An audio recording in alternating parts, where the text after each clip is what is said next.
மதுரை நாடாளுமன்ற தொகுதிக்கான தேர்தல் வேட்புமனு தாக்கல் தொடங்கியது. நூதன முறையில் கையில் தூக்கு கயிறுடன் வந்து வேட்புமனு தாக்கல் செய்த சுயேட்சை வேட்பாளர். ஓட்டுக்கு பணம் பெற்று வாக்களிப்பதற்கும் பணம் கொடுத்து வாக்கு பெறுவதற்கும் எதிர்ப்பு தெரிவித்து விழிப்புணர்வு ஏற்படுத்தும் வகையில் தூக்கு கயிறுடன் வேட்புமனு தாக்கல் செய்தேன். சுயேட்சை வேட்பாளர் சங்கரபாண்டியன் பேட்டி. மதுரை நாடாளுமன்ற தொகுதிக்கான வேட்புமனு தாக்கல் காலை 11 மணிக்கு தொடங்கியது. இதில் தொகுதியில் இரண்டாவது சுயேட்சை வேட்பாளராக மதுரை செல்லூரை சேர்ந்த சமூக ஆர்வலரான சங்கரபாண்டியன் என்பவர் நூதன முறையில் தூக்கு கயிற்றில் டம்மி பணத்தை கட்டி தொங்கவிட்டவாறு வேட்புமனு தாக்கல் செய்ய வந்தார்.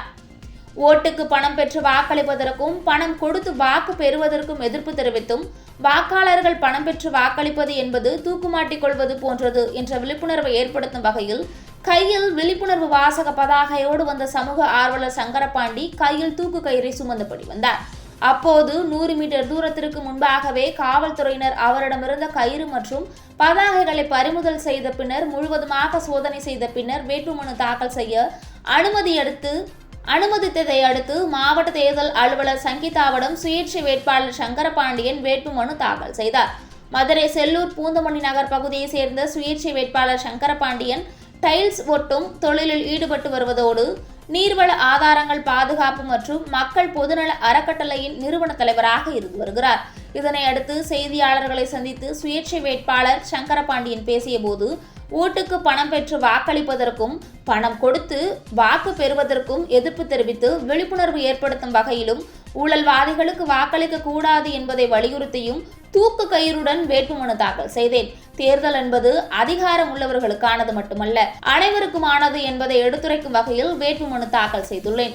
ஏற்கனவே சட்டமன்ற மற்றும் உள்ளாட்சி தேர்தலில் சுயேட்சை வேட்பாளராக போட்டியிட்டுள்ளேன் என்றார். என்னுடைய பணிவான வணக்கத்தினை தெரிவித்துக் கொள்கின்றேன். மதுரை பாராளுமன்ற தொகுதியில் சுயேட்சை வேட்பாளராக போட்டியிட முறையான மனுவை தாக்கல் செய்துள்ளேன். கடந்த 3 முறை தமிழ்நாடு சட்டப்பேரவைக்கு போட்டியிட்டு இப்பொழுது 4ஆம் முறையாக மதுரை பாராளுமன்ற தேர்தலில் சுயேட்சையாக போட்டியிடுகின்றேன். இந்த தேர்தலில் என்னுடைய பிரதான நோக்கமானது ஜனநாயக படுகொலைக்கு எதிராக ஒரு ஜனநாயகம் தலைக்க வேண்டும் என்ற முறையிலே என்னுடைய தேர்தல் களமானது மதுரை பாராளுமன்ற தொகுதியை தாண்டி பத்திரிகையாளர்கள் மூலமாகவும் ஊடகங்கள் மூலமாகவும் இந்த உலகமெங்கும் ஜனநாயகம் தலைக்க வேண்டும் என்பதே என்னுடைய தலையாய விருப்பம்.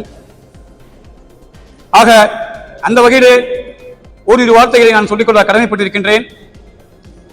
ஜனநாயக அத்துமீறல்கள் எங்கெங்கெல்லாம் நடைபெறுகிறதோ அங்கெல்லாம் என்னுடைய குரல் முதல் குரலாக ஒலிக்கும். அந்த வகையிலே செங்கல்பட்டு மாவட்டத்தில் ஆசிரியை உமா மகேஸ்வரி அவர்கள் முகநூலிலே ஒரு கருத்து பதிவிட்டதன் காரணமாக செங்கல்பட்டு முதன்மை கல்வி அலுவலர் திரு கற்பகம் அவர்களை பணியிடை நீக்கம் செய்துள்ளார்கள். இந்த பணியிடை நீக்கத்தை நான் வன்மையாக கண்டிக்கின்றேன். தமிழக அரசு விரைந்து அவருக்கு மீண்டும் பணி ஆணை வழங்குமாறு இதன் மூலம் நான் கேட்டுக்கொள்கின்றேன். ஜனநாயகம் என்பது பல இடங்களிலே மீறப்பட்டுக் கொண்டிருக்கின்றது. அதற்கு இந்த கட்சிகள் அந்த கட்சிகள் என்பது விதிவிலக்கு அல்ல. எல்லா கட்சிகளும் ஜனநாயகத்தினுடைய ஒரு கூரை அசைத்து பார்க்கின்றது. அதற்கு தேசிய கட்சியாக இருக்கலாம், மாநில கட்சியாக இருக்கலாம், பதிவு செய்யப்பட்ட கட்சியாக இருக்கலாம், அங்கீகாரம் பெற்ற கட்சியாக இருக்கலாம், அங்கீகாரம் பெறாத கட்சிகள் முதற்கொண்டு ஜனநாயகத்துடைய தூணை அசைத்து பார்க்கின்றது. சற்று தினங்களுக்கு முன்பு கூட வயநாட்டிலே ராகுல் காந்தி போட்டியிட்ட வெற்றி பெற்ற அந்த எம்பி தொகுதியை சில காரணங்களுக்காக அதை நிராகரித்துவிட்டு அவர்களை எம்பி தொகுதியில் செயல்பட விடாமல் முடக்கிய அரசு கண்டிப்பாக இது போன்ற ஜனநாயக படுகொலையை நிறுத்த வேண்டும். இந்த தேர்தல் மூலமாக ஜனநாயகம் தலைப்பதற்கு நாம் அனைவரும் ஒத்துழைக்க வேண்டும். அந்த ஜனநாயகம் என்ற மிகப்பெரியதும் மகளிருக்கான உரிமைகள் மீட்கப்பட வேண்டும். மகளிருக்கான உரிமைகளுக்காக என்னுடைய குரல் ஓங்கி ஒலிக்கும். அந்த வகையிலே அனைவரும் எனக்காக ஆதரவு தெரிவித்து உங்களுடைய மக்களுடைய உரிமைகள் நிலைநாட்ட எனக்கு வாக்களிக்குமாறு உங்களை அன்போடு கேட்டுக்கொள்கின்றேன். நன்றி, வணக்கம்.